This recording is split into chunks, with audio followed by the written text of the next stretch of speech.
Good morning to all. You all are welcome in the e-learning classes of the Sacred Heart Schools. Today in this video we will discuss about the states of matter, and in this states of matter we will discuss about the solid, liquid and the gaseous state. Besides it, in this video we will discuss in detail regarding the gaseous states of matter.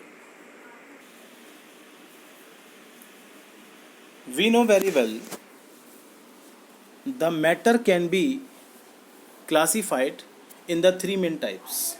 One is solid, other is liquid, and the third one is gas.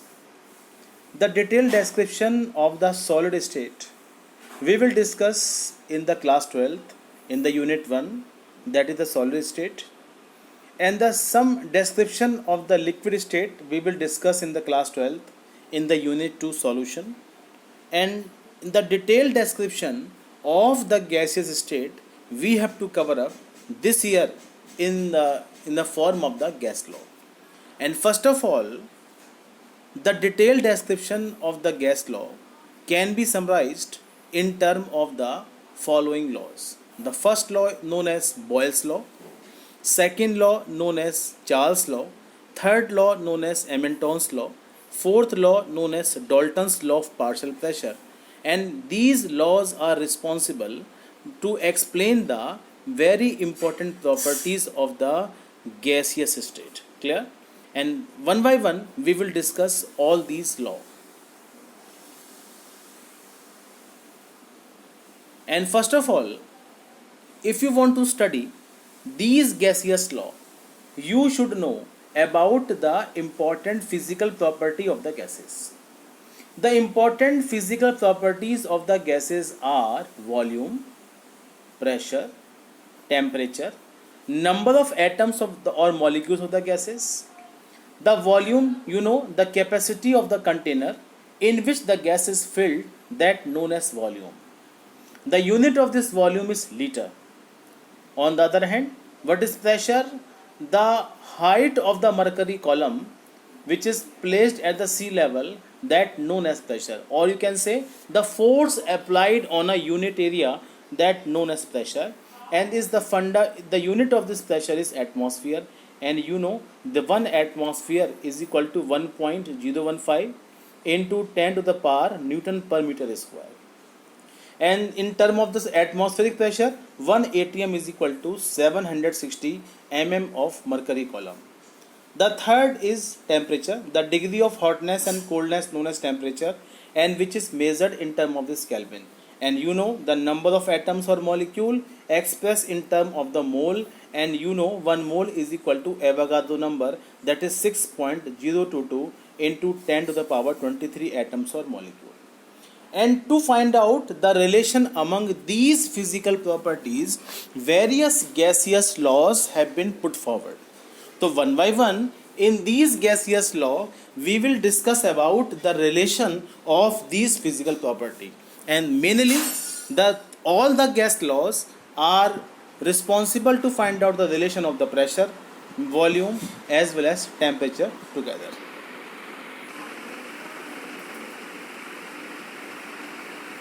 In this account, the first law known as the Boyle's law. What is Boyle's law? According to this law, the pressure and volume are inversely proportional to each other. And this law is proposed by the Robert Boyle, and he known as the father of the modern chemistry. And according to the Boyle's, अगर आप pressure को increase करते हो, if you will take one container, one vessel, आपने एक cylinder को ले लिया, and the cylinder having one movable piston, और जैसे आप प्रेशर को इंक्रीज करेंगे by putting some weight on the piston, तो पिस्टन नीचे की तरफ आएगा, और अगर डाउनवर्ड मूवमेंट पिस्टन का होता है तो volume of the pressure is set to be decrease. तो इसका मतलब अगर टेम्परेचर कांस्टेंट रखा जाए, जिस सिलेंडर की मैं आपसे बात कर रहा हूँ उस पर मैंने कार्बन की कोटिंग कर दी, and it is set to be the isolated cylinder, और उस सिलेंडर के अंदर अगर मैं प्रेशर को इंक्रीज करता हूँ तो volume keeps on decreasing. So how you will find out the relation? If the pressure is inversely proportional to the volume, तो ऐसी कंडीशन में P into V is equal to constant, और in term of the state variable P1 V1 is equal to P2 V2. जब P into V is equal to constant है तो pressure की initial value P1 and volume की initial value V1 भी constant होगा. ऐसे ही P2 V2 भी constant होंगे, and that's why P1 V1 is equal to P2 and V2. And this complete law known as the Boyle's law. The experimental verification of the Boyle's law can be studied through this experiment. मैंने आपसे पहले भी बात की थी. This is the movable piston, this is one cylinder जिसमें मैंने किसी भी गैस को फिल किया है. The volume of the gas is 1 litre. We are exerting the pressure of the 1 atmosphere initially. अब मैंने क्या किया, प्रेशर को इंक्रीज कर दिया, and in place of this 1 atm now the pressure becomes 2 atmosphere. तो जब प्रेशर को इंक्रीज करेंगे तो वॉल्यूम भी आपका 1 से घट के 0.5 लीटर हो जाता है. तो प्रेशर इंक्रीज करने पर वॉल्यूम घटता है, and this thing can be proved in a form of this experiment. And this experiment is a basic verification of the Boyle's law. Clear? तो Boyle's law can be proved experimentally in the lab condition, जिसके base पर आप P1 V1 is equal to P2 V2 की property को estimate करते हो. If you will plot a graph between the pressure versus 1 upon volume, तो you will obtain a straight line. तो याद रखिएगा, इससे भी प्रूफ हो जाता है कि pressure and volume are inversely proportional to each other, but throughout the experiment we have to maintain the constant temperature. The complete explanation can be prove with the help of this graph. मैंने आपसे graph की पहले भी बात करी है. Pressure versus volume graph plot करने पर आपको ये मेजरमेंट मिलेगा. तो ये स्लोप इंडिकेट कर रहा है कि जैसे जैसे प्रेशर को आप इंक्रीज कर रहे हो and volume keeps on decreasing, so we can say this pressure and volume are inversely proportional to each other. Now after completing the Boyle's law, अब हम थोड़ा सा बॉयल्स लॉ की सिग्निफिकेंस की बात करें. तो मैं आपको बता दूं कि बॉयल्स लॉ पर आपने बता दिया कि प्रेशर इंक्रीज करने पर वॉल्यूम डिक्रीज होता है. सो वी कैन से अगर प्रेशर इंक्रीज करने पर गैस का वॉल्यूम डिक्रीज होता है तो इसका मतलब गैस के पार्टिकल्स को हम कंप्रेस करते हैं. तो compressibility of the gases can be proved on the basis of the Boyle's law. आपसे कोई अगर ये पूछता है कि हम कैसे प्रूव करें कि गैसेस कंप्रेसिबल होती हैं, the gaseous particles can be pressurised, so हमारे पास सबसे बड़ा एविडेंस इसका Boyle's law. Now in the account of the gaseous law we will now going to discuss about the Charles law. Clear?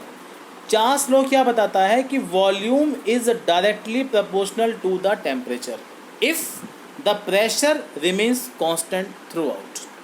अगर आप किसी भी सिलेंडर के अंदर लिटिल बिट क्वांटिटी लेते हैं रिगार्डिंग दिस गैस की, और जब आप टेम्परेचर को इंक्रीज करेंगे तो वॉल्यूम भी इंक्रीज होगा. तो टेम्परेचर इंक्रीज करने पर वॉल्यूम भी इंक्रीज होता है, but pressure remains constant throughout. So we can say volume is directly proportional to the temperature. जब आप इसको स्टेटमेंट या इसको फार्मूले में कन्वर्ट करोगे तो V is equal to constant K into T, और you can say V upon T is equal to constant. जब V upon T is equal to constant है तो state variable V1 upon T1 भी constant होगा, V2 upon T2 भी constant होगा. That's why P1 upon T1 is equal to V2 upon T2. And this law या this statement known as the Charles law. Clear? अब Charles law को भी आप experimental condition में prove कर सकते हैं. व्हाट यू विल डू, आप सबसे पहले क्या लेंगे, this is the volume of the gas. इस गैस को आपने टेम्परेचर स्टार्टिंग में लिया 200 kelvin. The pressure of the gas is 1 atmosphere.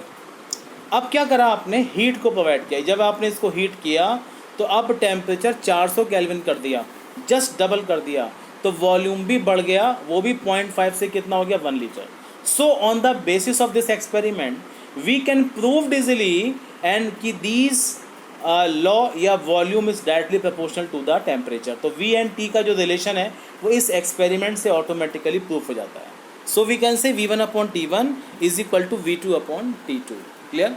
तो टेम्परेचर इंक्रीज करने पर गैस का वॉल्यूम बढ़ता है एंड ये चार्ल्स लॉ के बेस पर हम प्रूव कर सकते हैं। So we can say volume expansion of the gas can be proved on the basis of the Charles law.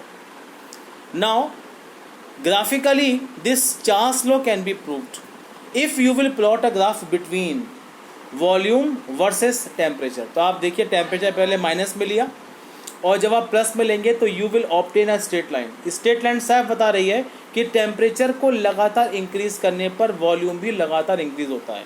So by graphically this Charles law can be proved and this is the experimental verification and this is the mathematical verifications of the Charles law. Now I am going to explain the third gaseous law that known as Avogadro's law. What do you mean by this Avogadro law? At constant pressure and temperature, the volume of a gas is directly related to the number of molecule। जितने ज़्यादा number of particles होंगे gas का volume भी उतना ही ज़्यादा होगा। Less number of particle less volume of the gases, more number of particle more volume of the gases and this part is proved by this Amedeo and Avogadro. तो according to Avogadro V is equal to K into n. या सबसे पहले क्या बताएंगे, V is directly proportional to the n, or you can say V is equal to K into N, or you can say V1/N1 is equal to V2/N2 in term of this state law। तो Avogadro के base पर ही हम Avogadro number भी calculate करते हैं जिसका account आपने mole concept के अंदर स्टडी किया था। तो this relation is important relation by which you can find out the relation of the volume as well as the number of the gases. The experimental verification of the Avogadro law. Initially the number of mole कितने लिए आपने किसी भी gas के 1 मोल, और gas का volume आपने लिया है STP पर 22.4 लीटर। अब आपने कुछ गैस को यहाँ पर पर्टिकुलरली ऐड कर दिया। ऐड करने पर नंबर ऑफ मोल्स कितने हो गए गैस के, सपोज 2 हो गए। तो आपने नोटिस किया वॉल्यूम भी 22.4 से जस्ट डबल हो जाएगा 44.8। तो by this experiment Avogadro law can be proved easily. So this is the experimental verification of the Avogadro law by which you can find out the relation of this volume as well as the number of moles. Now, in the same account, under the heading of the gas law, my next law is Gay-Lussac law. तो Gay-Lussac law का क्या basic estimation है? At constant volume, the pressure and absolute temperature are directly proportional to each other। Temperature increase करने पर pressure increase होता है, temperature increase करने पर प्रेशर इंक्रीज होता है, लेकिन वॉल्यूम को कांस्टेंट रखेंगे। The best example to explain the gaseous law Gay-Lussac law is pressure cooker. Pressure cooker की सारी डायमेंशन कांस्टेंट होती हैं। जब आप अंदर के कंटेंट को इंक्रीज करोगे तो इसका मतलब वॉल्यूम जो है वो प्रेशर कुकर की लिमिट से ऊपर तो बढ़ेगा नहीं, लेकिन प्रेशर कीप्स ऑन इंक्रीजिंग। तो टेम्परेचर जैसे जैसे बढ़ाते जाते हैं प्रेशर भी बढ़ेगा and so we can say this pressure and temperature is directly proportional to each other. In term of the state variable, if the initial pressure is P1 and later on it becomes the P2, initial temperature is T1, later on it becomes the T2, and now in this way P1/T1 is equal to P2/T2. So Joseph Louis Gay-Lussac and perform this experiment, and by which you can prove the relation of the constant volume। तो अभी तक जो आपने laws study करे हैं, इन सारे laws के अंदर आप किसी ना किसी प्रॉपर्टी को कांस्टेंट करके अदर टू के बीच में रिलेशन फाइंड आउट कर लेते हो। मतलब कोई ना कोई फिजिकल क्वांटिटी कांस्टेंट रहनी चाहिए। बॉयल्स लॉ के अंदर आपने टेम्परेचर कांस्टेंट रखा एंड चार्ल्स लॉ के अंदर आपने प्रेशर कांस्टेंट रखा, तो ultimately one of the property remains constant throughout the experiment. Now in a same account under the heading of the gaseous law, my next law is Dalton's law. तो Dalton's law क्या बोलता है कि जो total pressure of the gas होता है वो partial pressure के सम के इक्वल होता है। तो to explain the meaning of this Dalton's law what you will do, क्या करेंगे आप?